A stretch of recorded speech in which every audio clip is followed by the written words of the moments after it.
Every pregnancy needs utmost care and attention. But certain pregnancies need a little extra attention. An Rh negative mother carrying an Rh positive baby is at increased risk of complications. BSV is at the forefront to ensure safe delivery in every Rh negative pregnancy.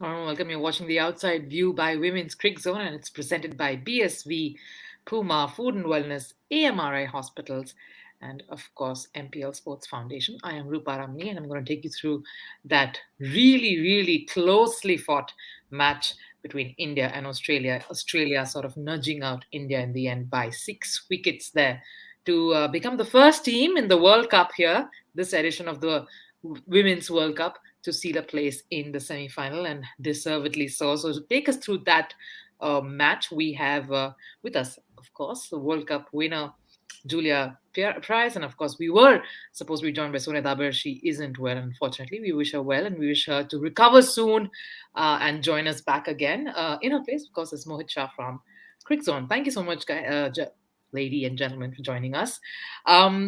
Quick thoughts, Julia. What a nail-biting finish. Not nail-biting in the true sense of it, but it was really nice to see the sort of manner in which both these teams were trying to edge each other out. And I think that really sort of summed up the quality of cricket that these two teams are known to play. You're on mute, Julia. Sorry. Just making sure my cat didn't speak while I was talking. It was a really good quality game. I think the Australian batters probably had it fairly under control majority of that time. But at the same time, India didn't let it go all that way of Australia. They did, keep them fairly honest. But they just didn't, in the end, they only just used the 5 bowlers. They probably just didn't have enough options up their sleeve, and really they only had one chance that they sort of missed, which was one of the runouts. So either way, Australia probably maybe went a little longer than they would have hoped, and obviously they really wanted Meg to get that 100. But it was a fantastic effort from the striker. She bowled very well today, as did Gaikwad. But I think generally Australia, we're pretty happy with that run chase. They didn't panic. They stayed pretty under control majority of the time and got over the line. Even if it did give a few Australians a bit of a heart flutter towards the end there. Yes, it did. And I think a really valiant effort there by India towards the end.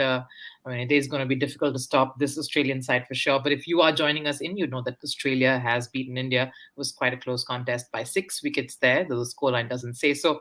Here's a look at the scorecard as well, so you know exactly how that second innings went. We were talking earlier about Meg Lanning having to get that big one. And if you look at that batting lineup, you'd know that she'd be happy with the way things went. In fact, that's the match summary for us. India putting up 277 with some valiant efforts there in the middle order, particularly after a quiet tournament so far.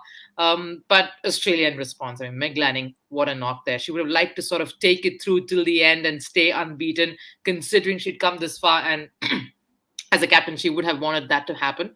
A few nerves there towards the end as well. But seriously, this is one sort of a match that you wouldn't really put much into. And that's exactly what the rest of them contributed. Some key contributions right at the top of the order. Everyone sort of chipped in there to keep the momentum going and never really letting India into the game. But I think a valiant effort. If you look at the bowling card as well for India, you'd know that I think they did try their best.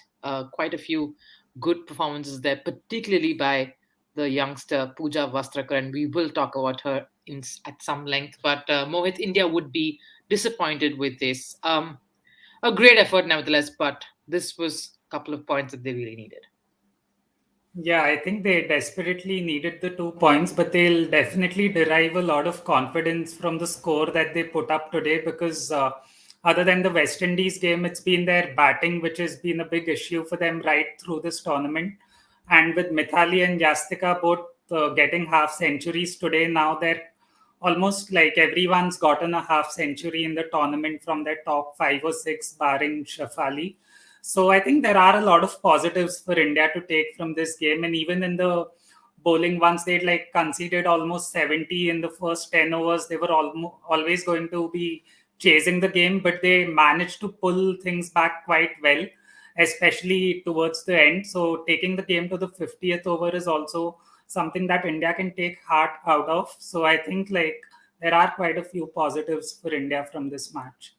Yes, it's not one of those games that you'd say they were completely outplayed or they'd be disappointed with the way they put in their effort with the bat or ball. I think they were commendable against a very, very tough opponent. So, and here's why they are a tough opponent. If you look at the points table, you know exactly why it is difficult to beat Australia, because they're unbeaten so far in the tournament. So, that's the top four at the moment. India still sort of hanging on to that number four position. They know that things can drastically change because there are two more sides there sort of at the heel and waiting to get that one win and sort of leap over some of the positions there to get into the semifinals. I think that's the race right now, and it's going to be sort of an exciting one from here. But Julia, Australia yet to put in a bad game. Is that a worry as well? Yes, everyone has a bad game every now and then, and it'd be nice. At least they've made the semi-finals now, so I suppose maybe it's the time to have a bad game if you're gonna have one. But at the same time, they've got a fair bit of depth in their team, and I think sometimes their bad game may be some of their stars failing and leaving it up to others. So whether that's a team effort of being a bad game or whether it's just some individuals having bad games. I mean, I think I'd prefer that just the individuals and let the team keep performing well. But yeah, they've I wouldn't have said that they're absolutely knocking it out of the park, definitely, but they're certainly, looking fairly solid. And it comes down to that, their bowling attack is fantastic. They've got one of the best in the power play. They always take wickets in the power play, which immediately puts teams on the back foot, definitely. And their batting is just ridiculously deep. With nearly 4 players, I think, in the top 10 of the ODI rankings in their batting. So, it's hard to really find a weakness. But if it is anything, I think it is their bowling a little bit through those middle overs, and even their depth. They haven't been bowling brilliantly right towards the end. So if teams can maybe hang in there a little against them and maybe sacrifice, getting off to really amazing starts, then and keeping those wickets intact, it lets them bat deeper and into an innings. I think that would really be the way of approaching Australia to a degree. So yeah, it is a bit of a tough one, but I like the fact that they're in a good position at the moment. They've had plenty of players play and experience World Cup cricket now, and everyone's feeling pretty comfortable, I think, with their roles, and they're sort of getting a bit of an idea of who should be playing in these games in the upcoming series, and who's doing well, who have we got good matchups against, and I think that's been great from Australia so far.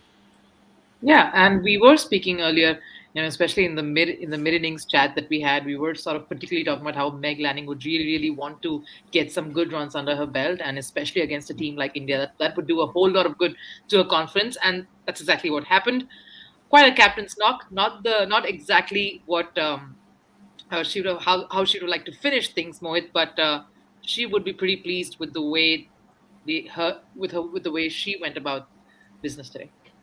Yes, definitely. I think she'd be very happy with all those runs under her belt. I think she really wanted to finish the game because you could see how disappointed she was when she got out, and she didn't want to leave it to anyone else. But I think it's a big gain for Australia because Lanning's looked in good touch, but she'd not gotten a big knock in yet so far in the tournament. So to get it against a big team like India, which they've had trouble against in the past, is a huge confidence booster for someone like Lanning. And I think Australia have only positives to take out of today's games. Like Julia suggested that death bowling and middle overs bowling is a slight issue, but I think they did pretty well to bowl a lot of dot balls in the middle overs and restrict India to 277 on a pitch where there was not much assistance for the bowlers. So I think 277 was slightly under par if you look at the venue and how the pitches have been traditionally at Eden Park. So I think India never had enough runs on the board, and then the way Australia played the power play, I think India were always chasing the game, which turned out to be a big problem for them. Yeah, Australia does this really well, doesn't it, Julia? I mean, I know we're nitpicking here when we're talking about what it is that Australia probably would be worried about in the coming games, but just the way they construct their whether it's chasing or whether it's setting targets, they construct themselves over the 50 overs in such clinical fashion, don't they? Yeah, I think they're probably just setting small targets for themselves, having little mini goals all the time and making sure that they're ticking those off. It was a bit of an interesting one at Eden Park. No one had really played there before. Odd shaped Yeah. ground. What are the tactics you use for those sort of grounds? And I think probably India got it a little wrong, considering the fact that they batted on their first. You'd think they'd sort of understand a lot of twos were being run on them, which they'd done to Australia. So you'd think that they would have really recognised a few of those pockets that were going to be tough. And I thought Australia's running between the wickets today was exceptional. So I think that fact is that they're putting a lot of pressure on other teams in the field. And sneaking some extra runs. We did talk about India's lack of single running in the sort of throughout the thing. But I think they probably still struggled a bit with their singles, but their general running between the wickets today, particularly Harmanpreet Kaur, was excellent in the middle of the innings, where she was picking up a lot of those twos and just being a lot smarter about her running. So I really thought that was a good step for India as well. But Australia just seemed to know how to, get these partnerships together, how to, weight balls, which sort of pockets to hit to, and have really, really good plans. And I'm assuming that comes down to plenty of analysis on their opposition and just understanding, what they need to do and how they're going to score off these batters even before even before the game starts. Well, definitely the team to beat that Australia, but switching focus to India a bit, and just a word on the way they went about the second half of the match with their bowling. I have to talk about someone like Pooja Vastrakar, Mohit. I think a lot of these youngsters, particularly, they're playing this brand of fearless cricket, which is such a joy to watch. And Pooja is sort of like the symbol of that, isn't she? I mean, the fact that just how impressed were you on the way she's sort of, carried herself, especially as an all-rounder. She's been pretty impactful. Yeah, like I think Pooja's probably been India's best player right through this World Cup. Even if you look at the very first match against Pakistan, India were in a spot of bother and her and Sneh Rana bailed them out. And then I think in every single match, she has either contributed with the bat or with the ball, barring one game where she was a little expensive with the ball. But there's a lot more that Pooja brings, even as a fielder. Like the catch to Yes. dismiss Meg Lanning was really good. I don't see too many fielders in the current Indian team pulling that catch off. And Mm. I think the progress in her bowling over the last 5 years is something that's really impressive. And she's had a lot of injuries. She's had to suffer a lot.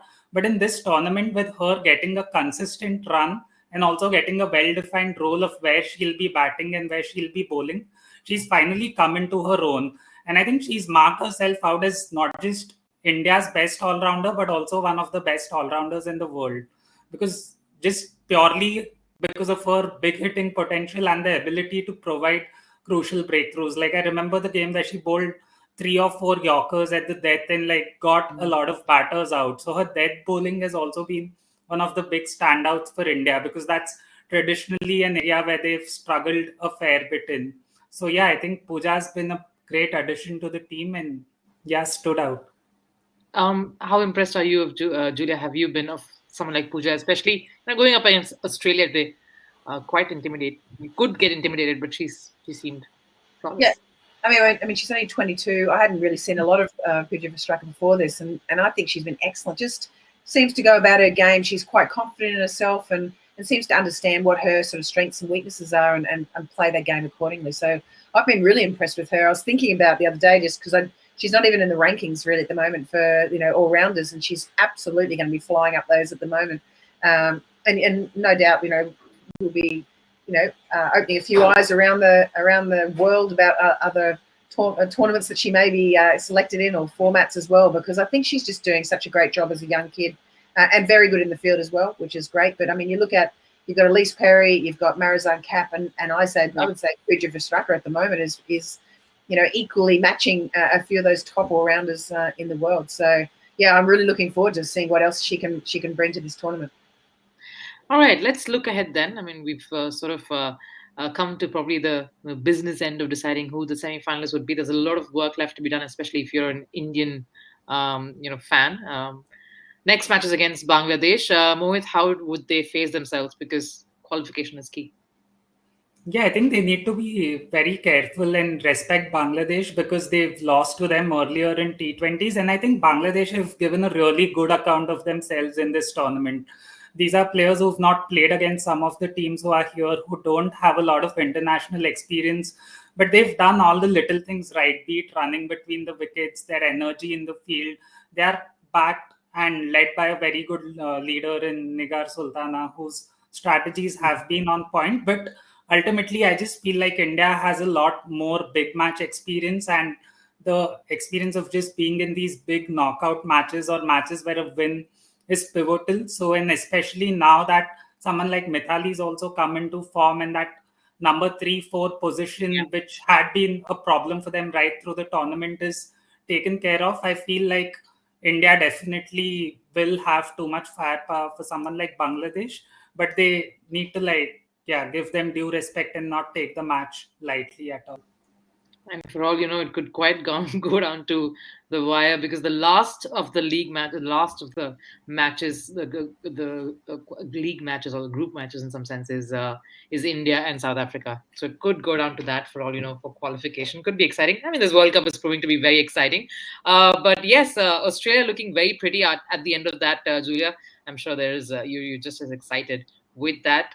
Thank you so much for taking us through that match today, you too, Mohit. And for all of you, of course, this was just looking back at India versus Australia. There's lots more happening, as you know, on the outside view. We keep giving you all the analysis of what's happening around the World Cup.